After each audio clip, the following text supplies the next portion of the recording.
मेरी जो ताकत है वो मोदी नहीं है। 140 करोड़ देशवासी, हजारों साल की महान संस्कृति परंपरा, वो ही मेरा सामर्थ्य है। इसलिए मैं जहां भी जाता हूं तो मोदी नहीं जाता है। हजारों साल की वेद से विवेकानंद की महान परंपरा को 140 करोड़ लोग उनके सपनों को लेकर के, उनको आकांक्षाओं को लेकर के मैं निकलता हूं। नानक नाम जहाज है, चढ़े सो उतरे पार,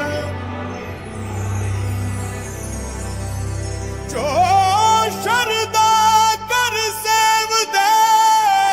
मैं कि दुनिया के किसी नेता को हाथ मिलाता हूं ना, तो मोदी हाथ नहीं मिलाता है। 140 करोड़ लोगों का हाथ होता है। तो सामर्थ्य मोदी का नहीं है, सामर्थ्य भारत का है। गुर पार उतारण हार।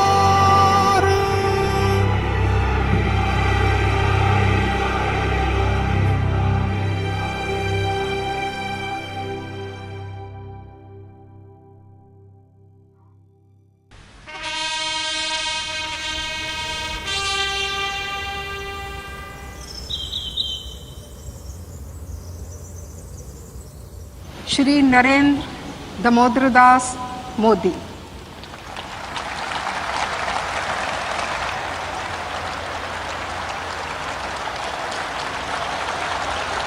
मैं नरेंद्र दामोदर दास मोदी ईश्वर की शपथ लेता हूं कि मेरी जिम्मेवारी मुझे दौड़ाती है। विधि द्वारा स्थापित जो जिम्मेवारी देशवासियों ने मुझे दी है, संविधान मुझे हमेशा लगता है मेरी तरफ से मैं पूरा प्रयास करूंगा। हो सकता है मैं दो काम न कर पाऊं, या द्वेष लेकिन मेरे प्रयास में कमी नहीं रहेगी, मेरे परिश्रम में कमी नहीं रहेगी। और मैं जब 14 में चुनाव लड़ रहा था, तब मैंने पहले जब गुजरात में था तब भी मैंने लोगों के सामने रखा था, और यहाँ आया तो यहाँ भी कहा था।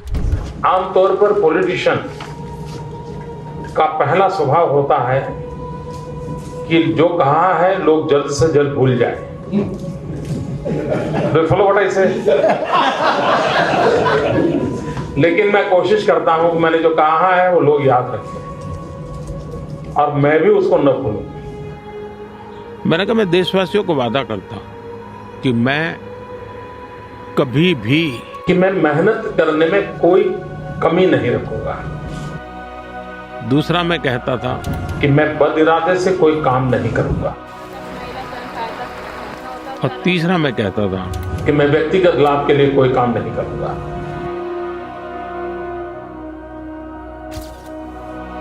मेरे इन 3 कसौटियों पर मैंने अपने आप को तोल करके रखा हुआ है, और मैं उसको करता हूं। तो मुझे मेरा एक इंस्पिरेशन 1.4 बिलियन लोगों की सेवा, उनके एस्पिरेशन, उनकी आवश्यकता, जितनी मेहनत कर सकूं, जितना कर सकूं, मैं करने के मूड में हूं। आज भी मेरी ऊर्जा वही है जी।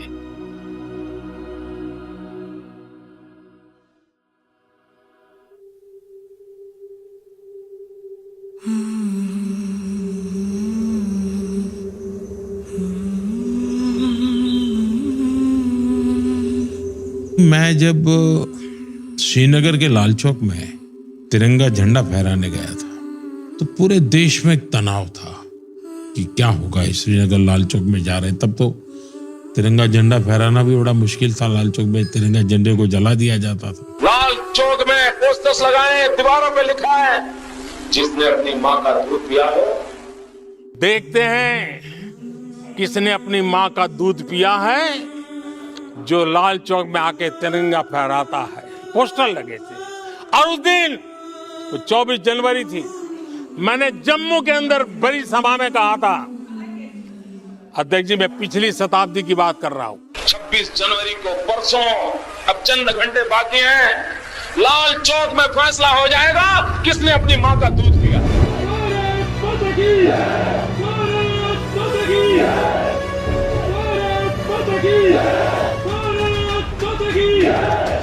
मेरी धरती मुझसे पूछ रही कब मेरा कर्ज चुकाओगे। मेरा अंबर मुझसे पूछ रहा कब अपना फर्ज निभाओगे। मेरा वचन है भारत मां को, तेरा शीश नहीं झुकने दूंगा।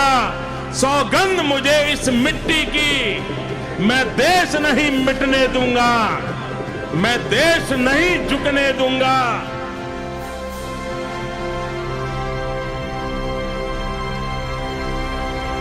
तिरंगा झंडा फहराने के बाद मेरे लिए वो एक खुशी की पल थी। तो मैंने जम्मू से मेरा पहला फोन मेरी माँ को किया था।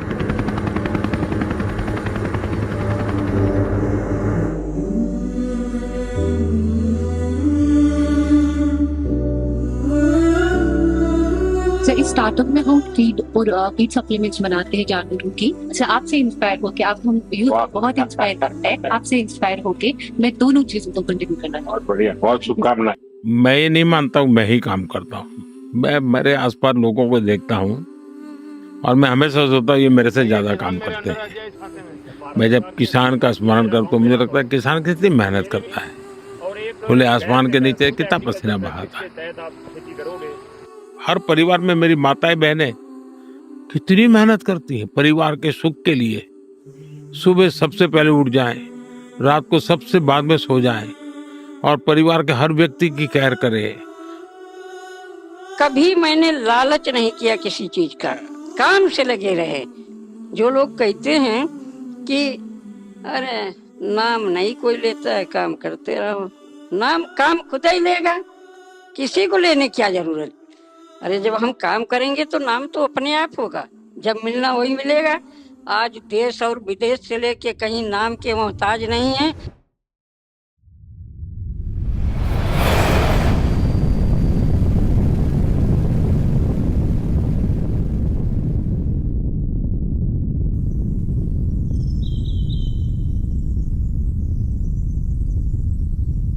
जिस दिन चंद्रयान 2 का लॉन्चिंग होने वाला था,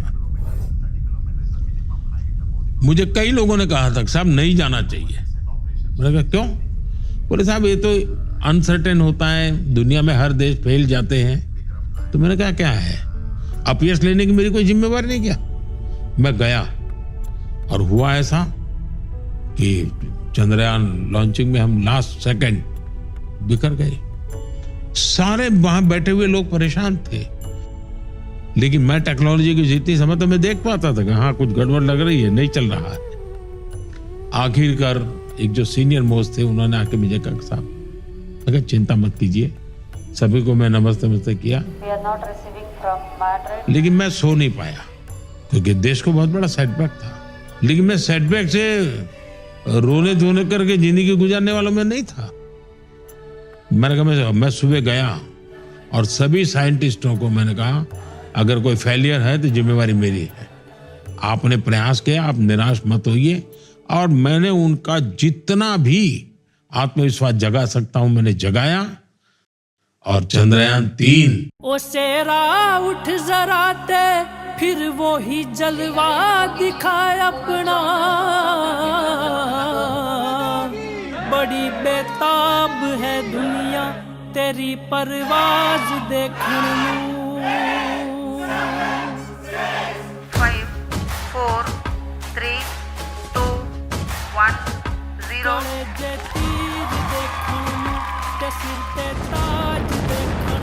+5 seconds. Lift off normal. Here we have a majestic liftoff of LVM M4 rocket carrying India's prestigious Chandrayaan 3 spacecraft. ज़माना रुक गया तेरा वही अंदाज देखण नू, कड़े चे तीर देखण नू ते सिर ते ताज देखण नू। एक समय था जब स्पेस जैसे फ्यूचरिस्टिक सेक्टर को देश में अनेक पाबंदियों से बांध दिया गया था। हमने प्राइवेट सेक्टर को स्पेस टेक में permission the. I mean, as humans, right, I think that there is a gene in us to explore, always. We started with the dream of building and launching rockets to space from Indian soil, from the private sector for the very first time. We only dreamt of it at that point of time, and there was no policy at that point of time. But I think thanks to Honorable Prime Minister Narendra Modi ji, who has opened up the sector to private players. I had the opportunity to meet Honorable Prime Minister at least 5 times so far. I think that shows his interest in the space sector. That shows it also is a great inspiration for all of us, because looking at him and then he promoting the space sector, opening up the space policy and enabling startups. In fact, in the National Space Day just few days ago, Honorable Prime Minister, he threw a challenge to startups saying that अभी हम भारत की धरती से साल में 5-6 बड़े launch देखते हैं। मैं चाहूंगा कि प्राइवेट सेक्टर आगे आए और अगले 5 साल में हम उस स्थिति में पहुंचे कि हर साल 50 रॉकेट लॉन्च कर पाए, हर सप्ताह एक। I think he is setting the standards. He has opened up the sector. He has created the standards and then enabling us through the entire process. I think that is a phenomenal journey for India's space sector. So I still remember, I think the first time I had an opportunity to interact with Honorable Prime Minister, I was very surprised that in that interaction, he started with sharing what are the gaps in the space sector. He knew exactly that, we need more ground stations, we need more rocket launches, we need more launch pads. He knew exactly what is the gap, which needs to be filled. And then I was even more surprised and also very inspired by when he has please give your suggestions. He asked everybody their suggestions and incorporated most of the suggestions as they build the policy and streamline the reforms over the next few years. I still remember watching along with our entire team at Skyroot, watching the Chandrayaan 3 landing, and literally tears rolled down my eyes looking at, because I know how much significant this event is. And also it is also symbolism of India's resilience, where, from failure we have achieved success in a, good short portion of time. आपको दिक्कत हुई होगी, लेकिन मैं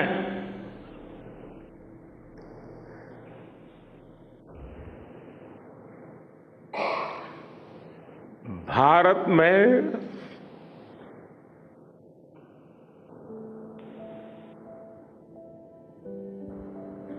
आते ही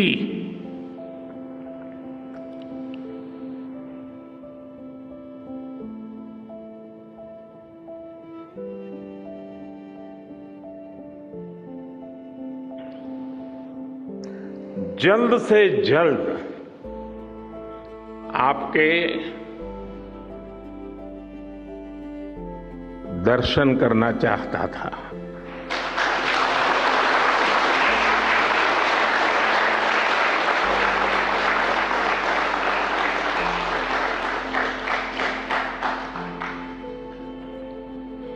आप सबको salute करना चाहता था।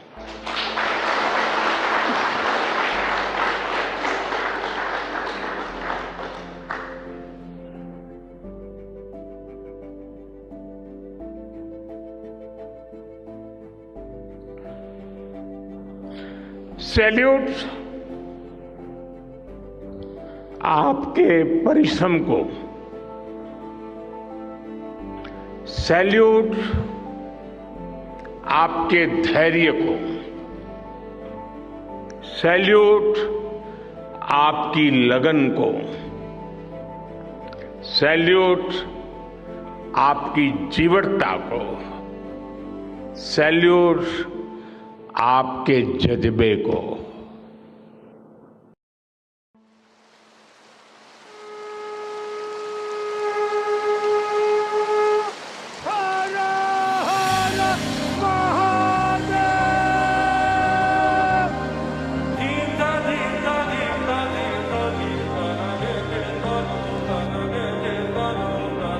भारत एक सांस्कृतिक पहचान है, हजारों साल पुराना सिविलाइजेशन है।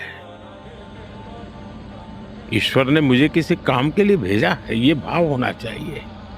और मैं अकेला नहीं हूं। जिसने मुझे भेजा है वो मेरे साथ है। ये एक अटूट विश्वास होना चाहिए। और जब 1+1 की मेरी थियरी है वो मेरा सात्विक समर्थन करती है। और ये 1+1 कोई भी पूछेगा 1+1 कौन है, तो मैं कहता हूं पहला 1 जो है वो मोदी है और +1 है वो ईश्वर है। मैं अकेला कभी नहीं होता हूं, वो हमेशा मेरे साथ होता है।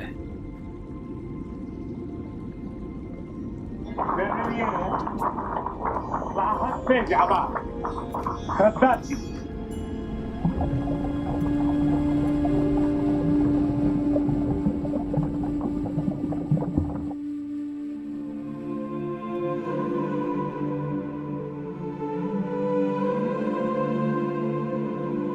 कि आप जब भी पानी के अंदर जाओगे तो आपको कहीं स्टोन एंकर मिलता है, कहीं सर्कुलर ये पिलर भी एक कोई 2-3 पिलर भी मिले हैं, सर्कुलर स्ट्रक्चर्स हैं। तो एक वैरायटी है स्ट्रक्चर्स की जो आपको फैसिनेट करती है। मेरे लाइफ टाइम में एक ऐसे प्राइम मिनिस्टर रहे हैं जिनको कि हिंदुस्तान का प्रॉपर नॉलेज है, प्रॉपर ज्ञान है, और इसी की वजह से उनको ये लगता है कि इस संस्कृति को अगर हम प्रमोट करेंगे। आप 4 धाम विजिट करिए जो हिंदुस्तान के 4 कोने पर हैं। एक कोई आदमी जाता है, इन चारों को देखा तो उसने कितने कल्चर्स देख लिए, संस्कृति देखी, कितनी भाषाएं देखी।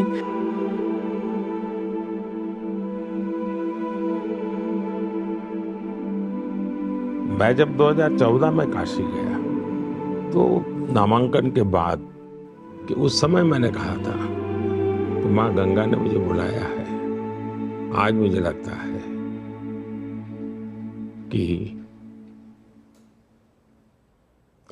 माँ गंगा ने मुझे गोद लिया है। जन्मभूमि मंदिर राम जन्मभूमि वंश राम जन्म स्थापना राम जन्मभूमि मंदिर दुनिया की कोई ताकत राम मंदिर ताकत नहीं। हमारे यहाँ भगवान राम की चर्चा हर मुंह से सुनने को मिलेगी। राम का नाम हर जगह पे सुनने को मिलेगा।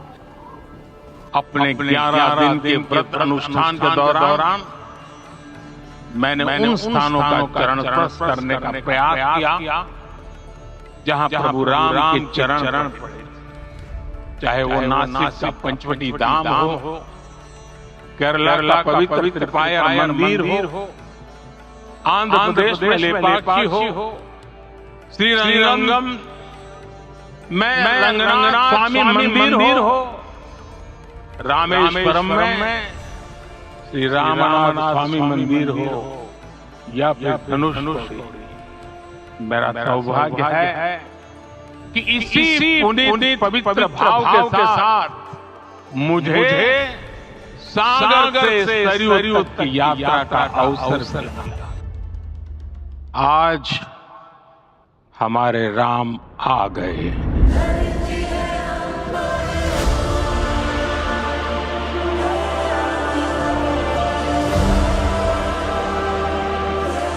राम भारत की आस्था है, राम भारत का आधार है, राम भारत का विचार है, राम भारत का विधान है, राम भारत की चेतना है, राम भारत का चिंतन है, राम भारत की प्रतिष्ठा है, राम भारत का प्रताप है, राम प्रवाह है, राम प्रभाव है, राम नेति भी है, राम नीति भी है।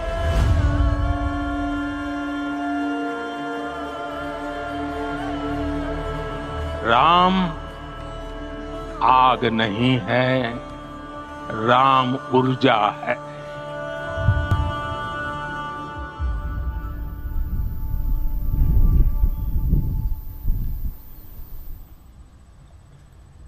Prime Minister of India, Your Excellency, you have the floor. आज मैं आपके बीच उस भूमि का प्रतिनिधित्व कर रहा हूं जिस भूमि ने हजारों वर्ष पहले ये मंत्र दिया था, समगच्छध्वम, यानी सभी साथ मिलकर चले, संबद्धम यानी सभी मिलजुल कर आपस में संवाद करें, और सम्मो मनानस्य जानता यानी सभी के मन भी आपस में मिले रहें। सब कुछ सूर्य से ही उत्पन्न हुआ है, सबकी ऊर्जा का स्रोत सूर्य ही है, और सूर्य की ऊर्जा से ही सबका पालन होता है।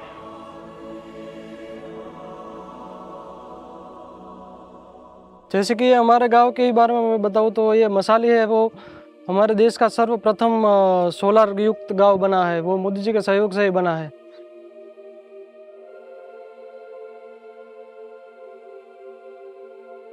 पीएम साहब ने जो डायरेक्ट मसाली गांव चूज किया, पूरे गांव में सोलर दिया, पूरे गांव सोलर कर दिया, सोलर युक्त कर दिया, क्योंकि पहले लाइट का पैसा ज़्यादा आता था और इस अभी कम आ रहा है। उनको पहले से ही उनकी आगे की सोच है कि ये भविष्य में ये सोलर प्रोजेक्ट बन जाएगा ना, तो ये 7 राज्यों में कोलसा कम होके ये बिजली हम पहुंचाएंगे, ऐसी आगे की विजन है। वन सन, वन वर्ल्ड, वन ग्रिड, एक वर्ल्ड वाइड ग्रिड से क्लीन एनर्जी हर जगह हर समय मिल पाएगी। सोलर पावर में एक क्रांतिकारी कदम के रूप में हमने इंटरनेशनल सोलर अलायंस की पहल की। इस संदर्भ में मेरे 3 विचार हैं। पहला, एडप्टेशन को हमें अपनी विकास नीतियां और परियोजनाओं का मुख्य अंग बनाना होगा। भारत में नल से जल, टैप वाटर फॉर ऑल, स्वच्छ भारत, क्लीन इंडिया मिशन और Ujjwala clean cooking fuel for all जैसी परियोजनाओं से हमारे जरूरतमंद नागरिकों को एडप्टेशन बेनिफिट्स तो मिले ही हैं, उनकी क्वालिटी ऑफ लाइफ में भी सुधार है। नमस्ते जी। 10 करोड़ घरों में ये गैस का सिलेंडर दिया और आपका नंबर लग गया 10 करोड़ का। सामान्य मानवी को अपनी सरकार से मांगने के लिए भीख मांगनी पड़े क्या? ये कोई अंग्रेजों का राज है क्या? उसका हक है, कोई भेदभाव नहीं होगा, और वही तो सच्चा सामाजिक न्याय है, वही सच्चा सेक्युलरिज्म है। चाय बहुत अच्छी बनाई है और मैं चाय वाला हूं, इसलिए मुझे पता रहता है कि चाय कैसी बनती है।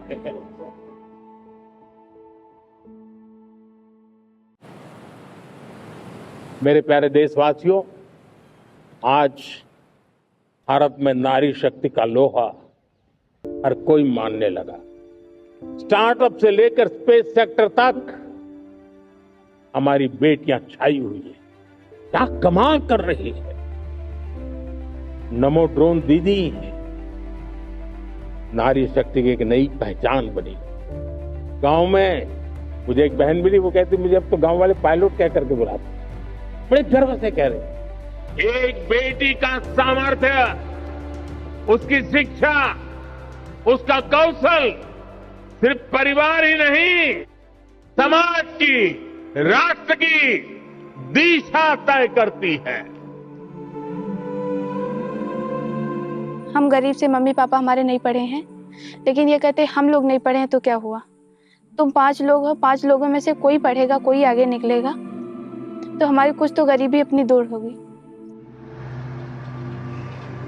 हम जब एक दिन स्कूल जा रहे थे तो रास्ते में जब अभी मई जून में गेहूं की कटाई होने लगती है सर, तो वो जो थ्रेशर से जो धूल निकलती है तो हमारे वातावरण को और स्वास्थ्य को बहुत नुकसान पहुंचाती है। हमें ही नहीं, हमारे गांव वालों को नहीं, हमारा पूरा भारत देश कृषि प्रधान देश है, तो सब लोगों को दिक्कत होती है। जिनके पास खेत नहीं है लेकिन रास्ते से आते जाते हैं, लेकिन जब मैंने एक दिन माँ को जब चलनी से आटा चालते हुए देखा तो हमारे समझ में आया, जैसे हम चक्की से आटा निकालते कपड़े की सहायता से, उसी सहायता से हम इस धूल को बाहर निकाल सकते हैं, जिसे हम किसान इस धूल को बेच के पैसे कमा सकते हैं। आग के गोले बनते हैं, प्लाईबोर्ड बनते हैं और खेत के खाद बनाने में हम उसमें प्रयोग ले सकते हैं।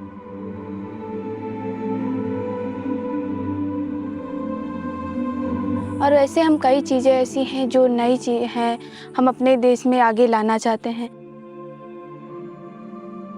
आपने इंस्पायर मानक अभियान का नाम सुना होगा। यह बच्चों के इनोवेशन को बढ़ावा देने का अभियान है। एक नया माहौल बना, साइंस को लेकर, स्पेस को लेकर बच्चों में एक नई जिज्ञासा भी जागी। अब छोटे छोटे बच्चे कहते हैं, हमारा सपना है साइंटिस्ट बनने का। सर, हमें मोदी जी का समर्पण अच्छा लगता है, जैसे देशवासियों के लिए समर्पण, देश के लिए समर्पण। मोदी जी का कहना यही रहता है कि कोई भी काम करो, सच्चे मन से करो, सच्चे दिल से करो। कई भी बार भी तुम फेल हो, तो उनका कहना कई भी बार फेल हो लेकिन हार कभी मत मानो। उसी से हम इंस्पायर होके, तो जो मैंने ये अपना भूसा धूल पृथक्करण यंत्र बनाया है, उसमें भी मैं कई बार फेल हुई हूँ। हम जिनके वजह से आज नेशनल अवार्ड पे जीते हैं, और जो लिंक है ये इंस्पायर अवार्ड मानक की, वो उन्हीं की देन है ये। तो क्यों ना हम एक फ़ोटो खरीदे के, सिर्फ जिस दिन हम फ़ोटो खरीद के लेकर आए हैं उसी दिन हम शाम को, मतलब दिल्ली में वहाँ से निकले, फिर लखनऊ में आके मैंने फ़ोटो खरीदा है।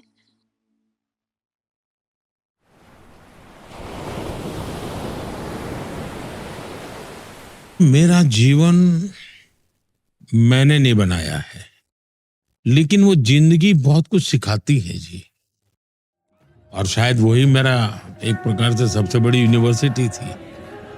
मुसीबत यूनिवर्सिटी है मेरे लिए।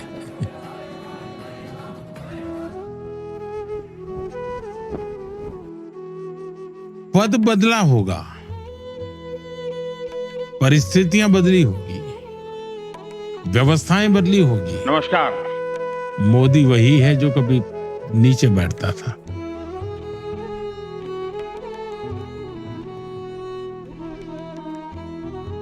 सपने पहले भी लोगों ने देखे होंगे, लेकिन मैं उन सपनों के लिए खप जाता हूं। सपने किसी के भी क्यों न हो, लेकिन वो सपना सही है तो मेरा काम है मैं खप जाऊं, ताकि कुछ निकले देश के लिए।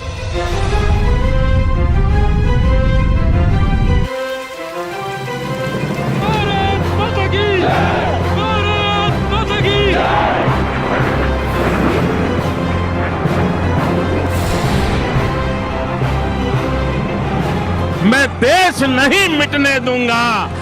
नरेंद्र दामोदर दास मोदी, हमारे राम आ गए।